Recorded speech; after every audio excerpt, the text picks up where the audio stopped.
Welcome to the apothecary diaries season 1 episode number 3। Episode के start में हम एक फुयू नाम की लड़की को देखते हैं जो जिनसी से बात करते हुए रोने लगती है और वहां से चली जाती है। और रात को जब होनग्यान रास्ते से जा रही थी तो फुयू उसको आत्मा बनकर डरा देती है। और सुबह के टाइम ग्योको की दासियां किडनैप होने से पहले वाली अपनी पुरानी जिंदगी के बारे में बात करती हैं और उनमें से एक जुखाम की दवाई बनाती माओ के पास जाकर उसका हाथ बटाते हुए हरम मतलब ये उस जगह का नाम है उसमें एक आत्मा देखे जाने की बात बताती है। तो माओ इस बारे में अपनी कम रैंक वाली दोस्त से पूछती है तो उसने बताया कि ये बात सच है और पिछले कुछ हफ्तों से उसको देखा जा रहा है। वो चांदनी रात में एक ऊंची सी दीवार पर मुजरा करती है, लेकिन माओ इस बात पर ज्यादा ध्यान नहीं देती और उसे लगता है कि ये सिर्फ बनी बनाई कहानी है लोगों को डराने के लिए। फिर माओ उस नल्ले डॉक्टर के पास जाती है और महसूस करती है कि उसका बर्ताव पहले के मुकाबले काफी बदल चुका है।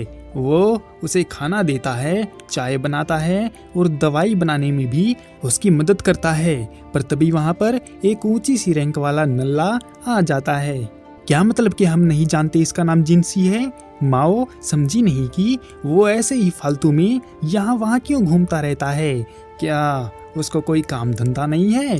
तभी माओ को लगता है कि जिनसी का काम रात को राजा का बिस्तर गर्म करने का होता है, इसीलिए ही वो दिन में छुट्टी मारकर घूमता रहता है। जिनसी डॉक्टर को बहाने से बाहर भेज देता है और माओ से उस फुयू भूतनी के बारे में बात करता है। उसे लगता है कि वो नींद में चलती है, इसीलिए माओ कोई दवा दे दे, लेकिन माओ ऐसे ही कोई दवा नहीं दे सकती, इसलिए उसको पहले फुयू को देखना है। तो जिनसी उसको अपने असिस्टेंट के साथ भेज देता है। रास्ते में माओ को लगता है कि असिस्टेंट कोई किन्नर नहीं बल्कि एक मर्द है। उसने रुक कर कहा कि माओ जिनसी को हल्के में ना ले और उसे थोड़ी इज्जत दिया करे।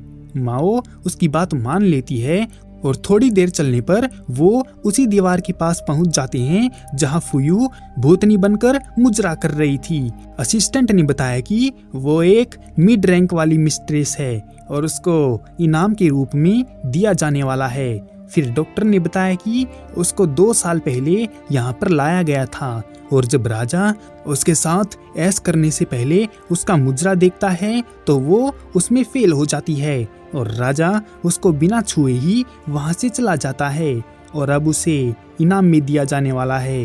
तो माओ को लगता है कि वो इस बात से डिप्रेशन में चली गई होगी और नींद की बीमारी उसे लग गई, लेकिन माओ को पक्की जानकारी चाहिए, इसलिए वो जांच शुरू कर देती है और उसे पता चलता है कि आज उसे एक आर्मी ऑफिसर को दे दिया जाएगा और कम रैंक वाली दोस्त भी उसे कुछ बता देती है। तो वो ग्योको को अपने घर के पास वाले कोठे की एक लड़की की कहानी सुनाती है कि जब उसे नीलाम करने की बात चली तो उसमें भूत प्रेत घुस गए और वो भी रात की वीराने में भटकने लगी थी, जिससे डरकर कोई भी उसे खरीदने को तैयार ही नहीं हुआ और उसको नीलाम करने का प्लान टाल दिया गया।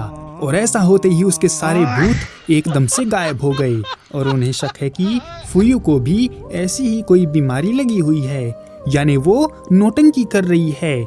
इसके बाद फुयू के जाने का टाइम आ गया था और माओ ग्योको से कहती है कि जो आदमी फुयू को ले जाने आया है वो फुयू के बचपन का प्यार है और साथ ही साथ वो एक आर्मी ऑफिसर भी है।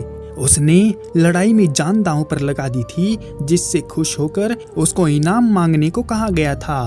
तो उसने इनाम में फुयू को मांग लिया और फुयू को भी उससे प्यार था, तो उसने अपनी इज्जत बचाने के लिए राजा के सामने गड़बड़ कर दी। तो राजा ने उसको छोड़ दिया और जिस दिशा में ऑफिसर की लड़ाई चल रही थी उसी दिशा में फुयू डांस करके उसके जिंदा रहने की विश किया करती थी।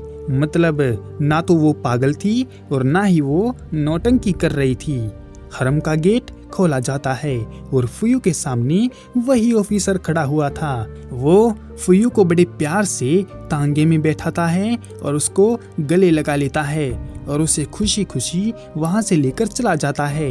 माओ को लगता है कि ये केस किसी दवाई का नहीं था, बल्कि प्यार के एक खूबसूरत एहसास का था, जिसे लोगों ने भूत या मुजरे का नाम दे दिया था। इसके बाद शाम के टाइम जिनसी के कहने पर असिस्टेंट मिस्ट्रेस गयोको के पास आता है और माओ के लिए मिस्ट्रेस लियुया का एक ऑर्डर लाता है। इसी के साथ the end of the apothecary diaries season 1 episode number 3। मिलते हैं किसी और वीडियो में, तब तक के लिए सायोनारा।